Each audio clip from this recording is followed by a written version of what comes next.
जो चेयरमैन साहब ने, हमारे लीडर ने जो बातें कही, वो गवर्नमेंट ऑफ इंडिया का व्यूज है कि हम 1947 से लगातार इससे परेशान हैं। और जो मेंबर ऑफ पार्लियामेंट सूरा के जिन्होंने क्वेश्चन पूछा था, वो डेट वाइज मैं बता सकता हूं कि 1950 में we did Nehru Liaquat pact, 1956 we gave some money to Pakistan, 1960 Indus Water Treaty, in 1967 we gave some areas run of Kutch to Pakistan, 75 Simla Agreement, then 82 SARC we decided with Pakistan, फिर 91 military का जो इन जानकारी है एक दूसरे के साथ, 96 में वी गेव MFN, मतलब मोस्ट फेवर्ड नेशन, जिससे कि व्यापार ज्यादा हो पाए, उसका स्टेटस। 2008 में सरमल शेख में जो है हमने कहा कि जिस तरह से आप टेरर से परेशान हैं वैसे हम टेरर से परेशान हैं, बलूचिस्तान आपका इंटरनल मामला है। And then in 2014 prime minister Modi invited Nawaz Sharif for his oath ceremony, फिर वो उनके यहां गए। सो हमने अपने तरफ से बहुत ही प्रयास किया। अब जो आप कह रहे हैं OIC का और IMF का, it is very important point. OIC में जो बहरीन है, जहां आप हैं, सऊदी अरब है, और मैक्सिमम जो इस्लामिक कंट्रीज हैं, वो हमारे साथ ही हमेशा नजर आए। मतलब एक्सेप्ट 2-3 कंट्री को छोड़कर, टर्की, अजरबैजान, मलेशिया। इस बार मलेशिया में भी अभी चेयरमैन साहब बता रहे थे, लीडर साहब की, उनका भी या इन OIC everybody except Turkey, Azerbaijan and Malaysia, everybody is more और less supportive to us.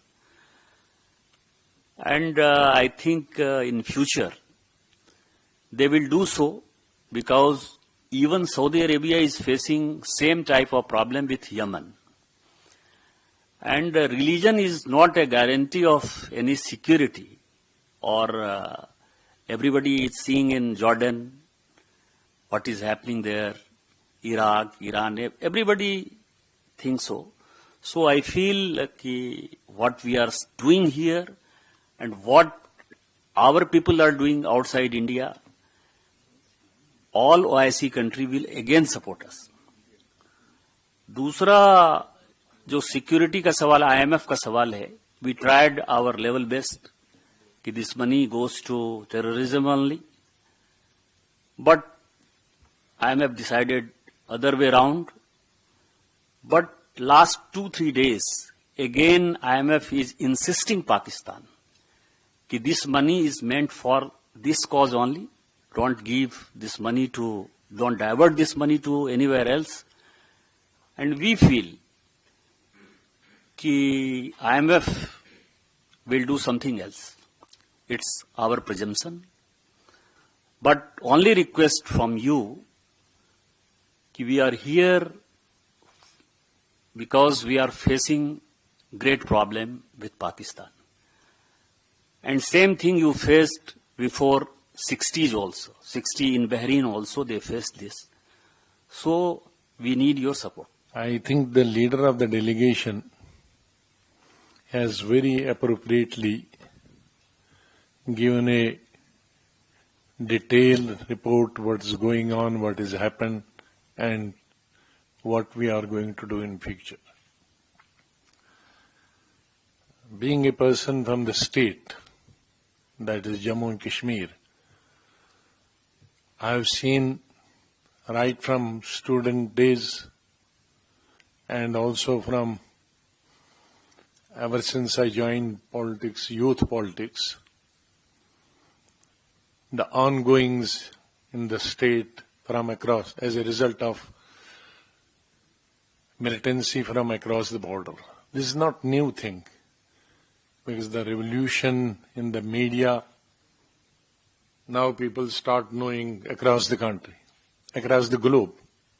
Earlier, what was happening in the state of Jammu and Kashmir, even people in Delhi, maybe except some agencies, government agencies, general public would not know. Because the media was very restricted. Restricted in the sense there was not a revolution like we have. Today the entire media is revolutionized. I think my friends and colleagues have been mentioning number of cases.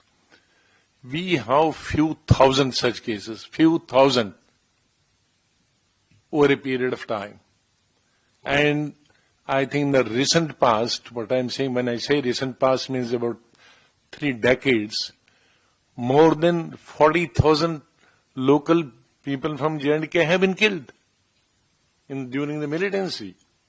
Besides other our countrymen in different parts of the country and bigger attacks which have been mentioned by my colleagues here.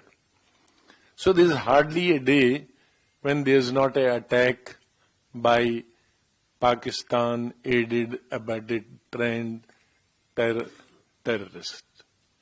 And we don't need any proof. I don't know why people are asking proof, because we don't have any terror activities in any part of the country.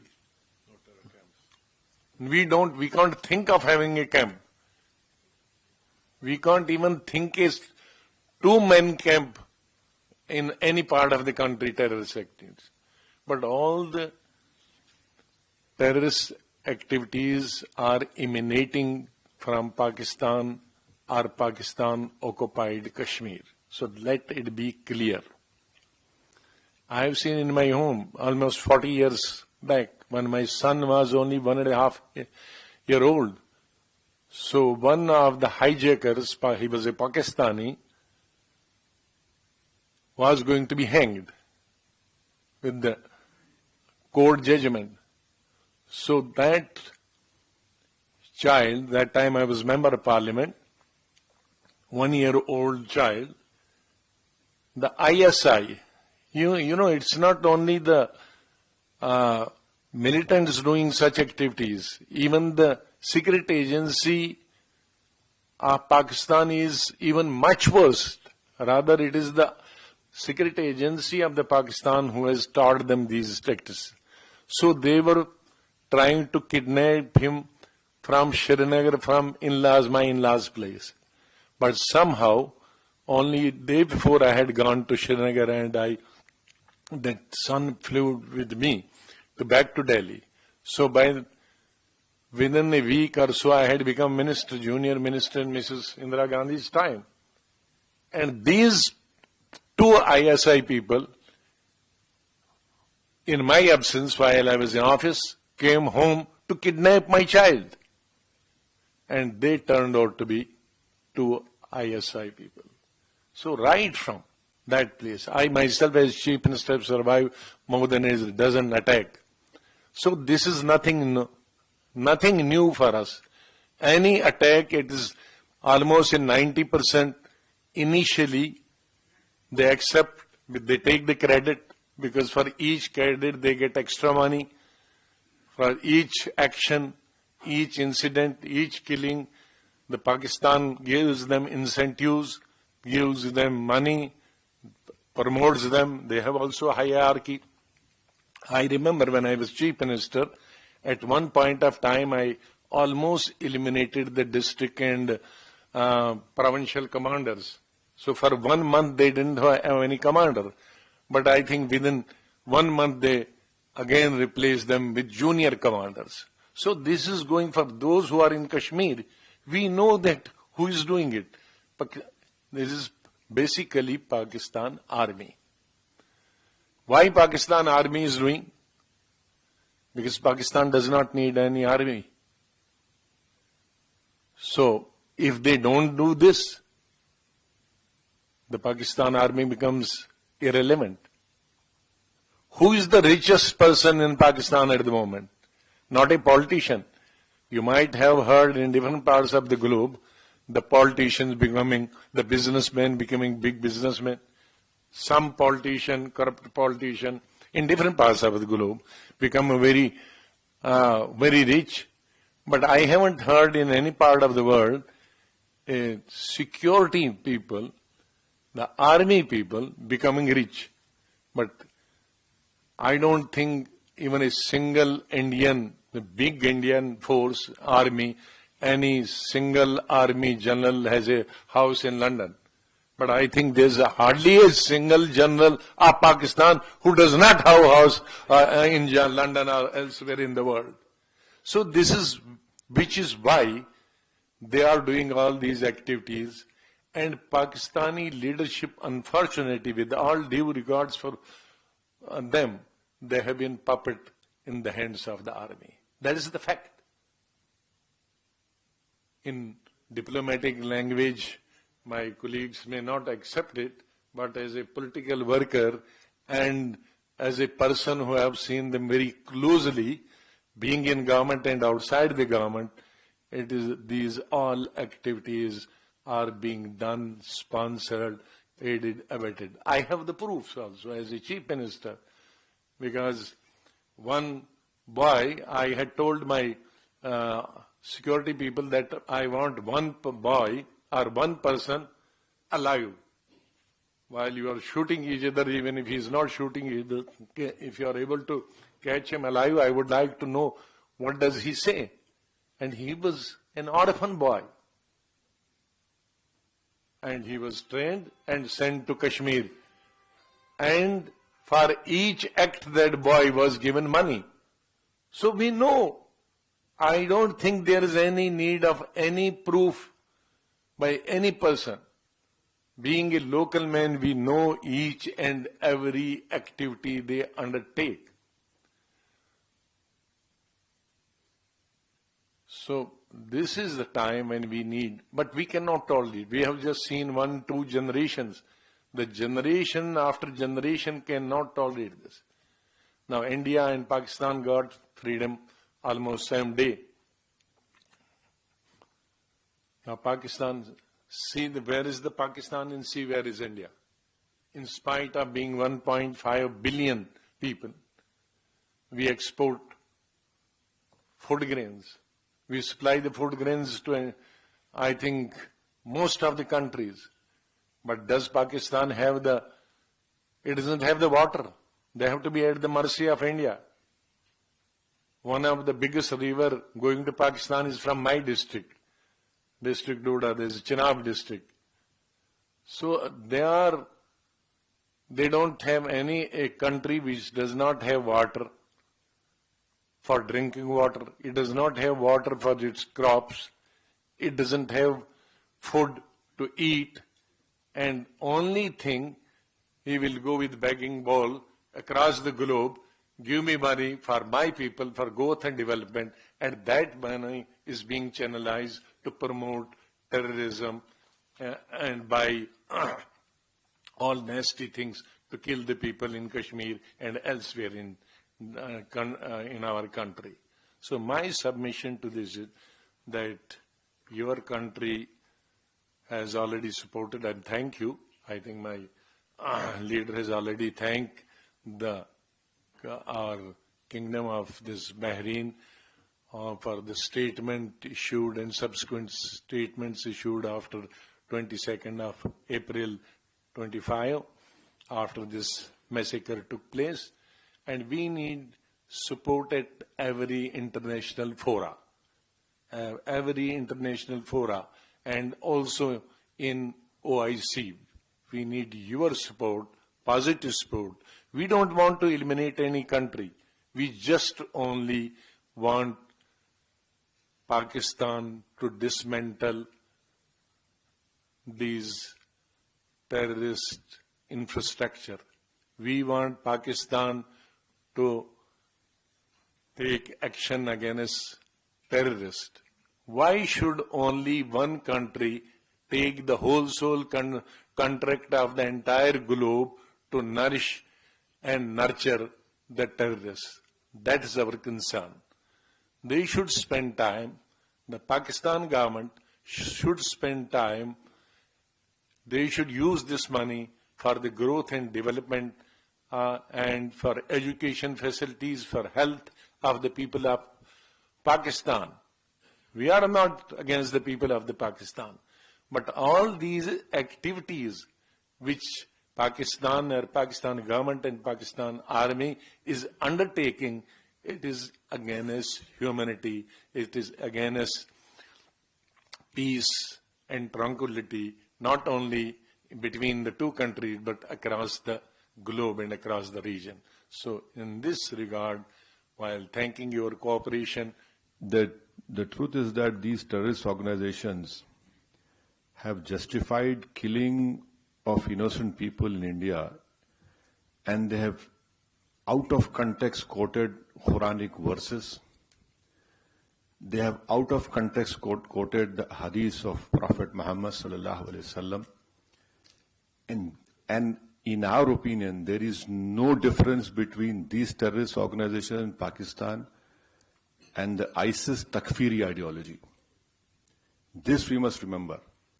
This is a menace to the whole humankind, and we have to put an end to it, because they have used religion to justify killing of people. And the whole world knows that Islam has condemned terrorism. Quran has categorically stated that killing of one innocent person, the Quran has not said killing of one innocent Muslim, it said killing of one innocent person is like killing of whole humankind. This, one must remember, and they've constantly used this to justify their terrorism. And unfortunately, you know the first and last one. And because of that concern, our government has sent us over here and various delegations comprising of all party members of parliament to different parts of the world, so that the world knows the threat which India has been facing from last so many years. And unfortunately, we have lost huge amount of human lives. Innocent people have been killed. And the fact of the matter is that this problem emanates from Pakistan only. Unless and until Pakistan stops promoting, aiding, sponsoring all these terrorist groups, this issue will not go away. And India has exercised utmost restraint in dealing with this problem. I don't want to reiterate what the head of my delegation, my honorable good friend J. Panda, has said. But please understand that India has exercised utmost restraint. Even after the Pahalgam attack which took place, in which 26 tourists have lost their lives. And please, understand the enormity of this massacre which took place. A girl which got married 6 days ago, on the 7th day she becomes a widow. A girl which got married 2 months ago, she becomes a widow. India has all the wherewithal, and inshallah we have all the means to ensure the safety of not only the Indians, but anyone who lives in India. Because if you see on the 9th or 10th of May, when Pakistan unleashed whatever it had, no amount of damage happened in the mainland India. Yes, in the Poonch area, we know what has happened. But the air defense system,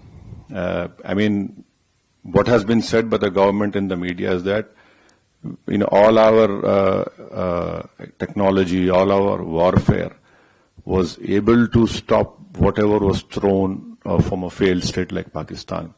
You're absolutely right, a bomb blast took place in Rameshwaram. Those culprits have been caught. And let me also remind you that the 26/11 incident which took place in Mumbai, Ajmal Kasab was caught.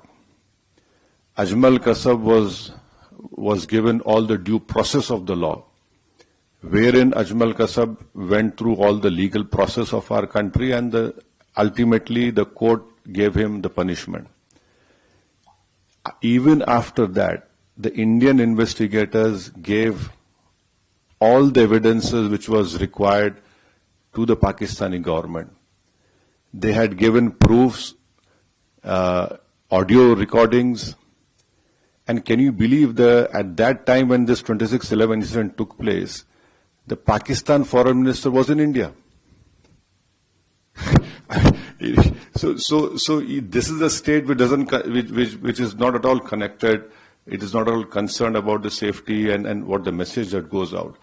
But unfortunately, because of Pakistan's intransigence, that trial didn't go further up. But when Bahrain was heading the FATF committee and Pakistan was put in the grey list, that trial proceeded. And after that, Pakistan came out of grey list, and unfortunately those people were convicted only in money laundering, not in terrorist charges. And there was a UN designated terrorist called Zakiur Rahman Lakhvi. I don't know where in the world the prison system is such that Mr. Zakiur Rahman is a designated terrorist, and by being in prison, his wife gives birth to a child. Now this is what Pakistan's legal system or the support of the state is concerned. So I can only assure you, with all the responsibility, that our government has taken all the steps to protect the life and limb of every Indian, and this government has made very clear. Next time you take up this misadventure, it will be beyond what they are expecting. See, we don't want to reply in that way, but there is a limit to the patience of the Indians. You cannot go on and come into India and kill people. You cannot place bombs. The first terrorist suicide bomb took place in front of Jammu Kashmir Assembly. You had Uri, Pulwama, and last year in July, terrorists had went and shot these Hindu pilgrims who were going that particular bus. 7 people were killed. So now I think there is unanimity in our country, irrespective of whatever political affiliations we belong to. Yes, we have our political differences, but when it comes to the integrity of our country, it is high time that the neighboring country understands. And I would hope and request that the Bahraini government would help us in bringing back Pakistan grey list of FATF. Because this money has been used to support those terrorists. And I'm sure our chairman, my friend Jay Panda must have told you that when we had bombed those 9 terrorist sites, especially Bahawalpur of LET, how is it that a designated terrorist is offering namaz-e-janazah of those people? I mean, there is a limit to this shamelessness. So you can be rest assured, and your family is our family. We understand your concern, but inshallah, hopefully, we will see the end of this menace very soon. उसमें कई एक member of parliament भी आए हैं Bahrain के, और वो भी उसी तरह से परेशान है. बहरीन 1960 तक जो है इसी तरह का आतंकवाद से परेशान था. किसी ने उसको कब्जा कर लिया था. उनकी आज़ादी में जो है हमने बड़ा योगदान दिया. 1960 तक भारत का रुपया जो है वो बहरीन में चलता था. मतलब आप समझें, अभी एक आदमी यहाँ मिले, डॉक्टर हैं, 54 साल से यहाँ है. वो राजा के जो है 15 साल तक डॉक्टर रहे. तो उस तरह के लोग यहाँ मिले, और उनको पता है कि धर्म के आधार पर जो पाकिस्तान करने की कोशिश कर रहा है, आतंकवाद को बढ़ाता है, भारत को परेशान कर रहा है, वो कहीं से जेन्युइन नहीं है. बहरीन पहला ऐसा राष्ट्र था जिसने कि हमको 22 तारीख को ये अटैक हुआ, 23 तारीख को उसने जो है समर्थन दिया, उसने इसको कंडेम किया. और आज जो इंटरेक्शन हुआ, मैं ये कह सकता हूँ कि पूरा बहरीन वो भारत के साथ खड़ा है और हमेशा खड़ा है.